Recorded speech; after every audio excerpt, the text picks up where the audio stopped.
afternoon, everybody. Hi. Yeah, I know it's a surprise for all of us, some more than others, but don't look so somber. He would want us to celebrate. And he always likes to be early for everything, so we didn't know it included his death. But, we keep moving. I really wondered what I'm supposed to do, because I'm supposed to give a tribute, which means to express your feelings. And I personally find it a bit strange, because how do you condense your entire life into 10, 15 minutes with someone? Sometimes it feels a bit insulting, but what would he want? And I've had the chance of writing a few speeches for him. He never read them. He just got the talking points. And he would say I should just speak from my heart and just to be honest. And then the second thing that hit me is, who am I talking to? There are people way above my pay grade. I will never understand what you do. There's my family over there. Hi, guys. All three of them took up a moja. They're friends and family. And then I realized one simple thing. There's one job where I'm the only person who's actually qualified to talk about. And I didn't have to work for this job, and that's being his son. And in keeping with his memory, because we all have to celebrate.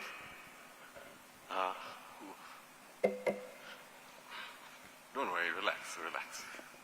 I'll explain what it meant to be his son.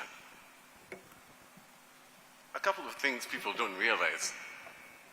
All through my life, if I ever needed my dad, don't worry.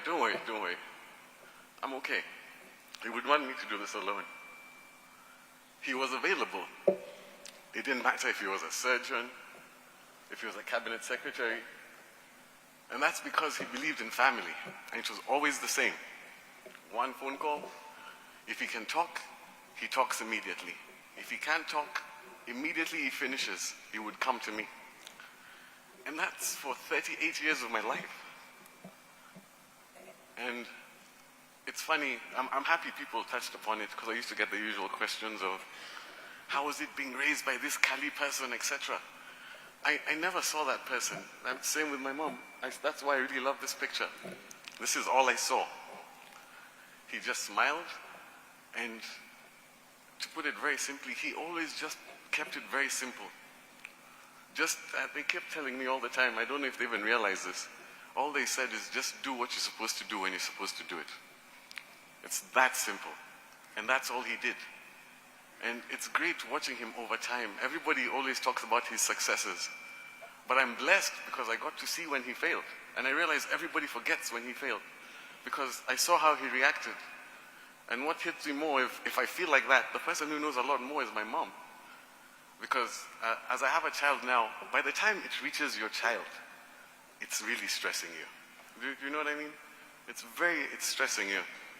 And I'm grateful for that.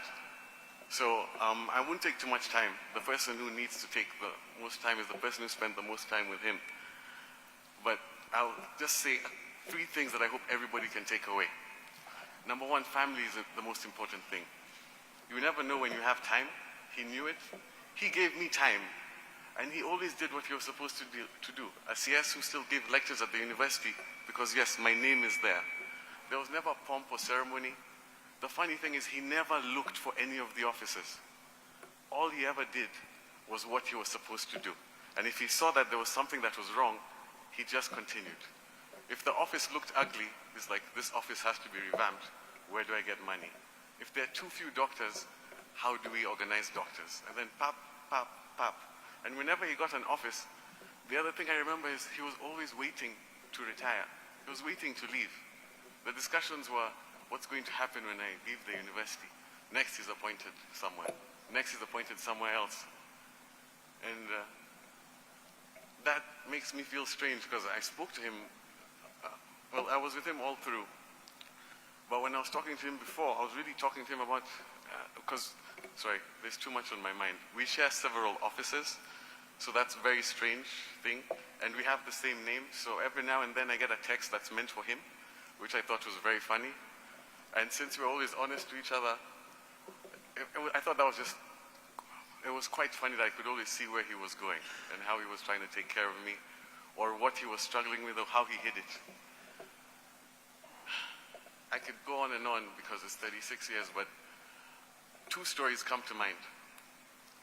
One was we were sitting with him in the house. I was struggling with something, and I came to him, and he reminded me a story which I completely forgot.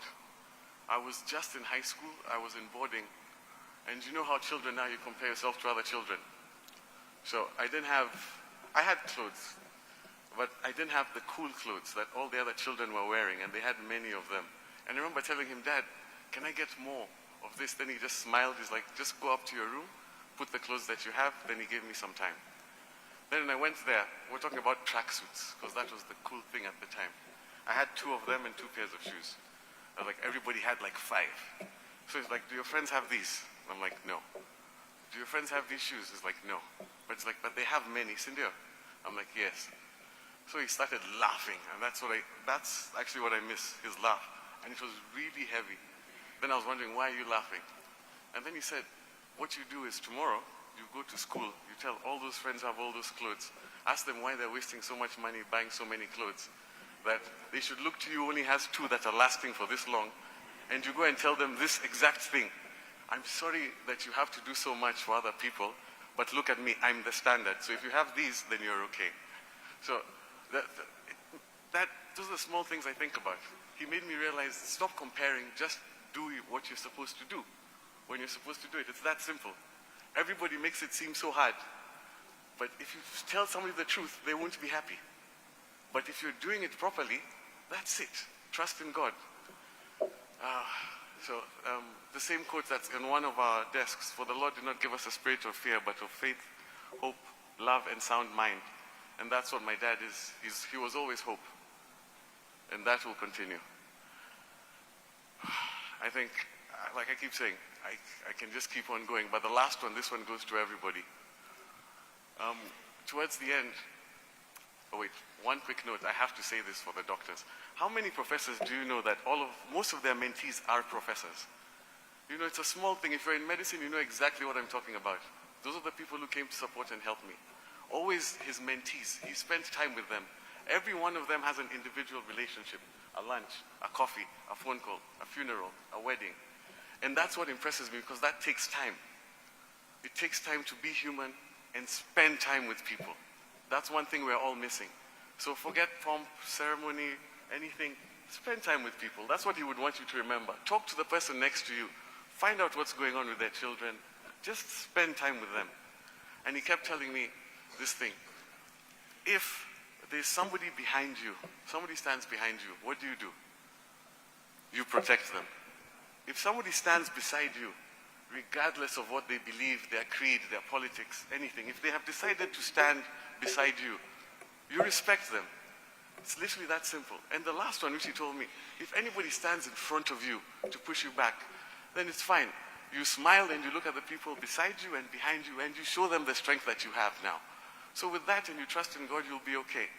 So if we all do that, I think we can all be better. We can honor his memory. It's good he did all of those things, but he only reached there because he kept it simple. Do what you're supposed to do when you're supposed to do it. Thank all of you for coming to spend time and see my dad rest and spend time with the family. We'll still be here.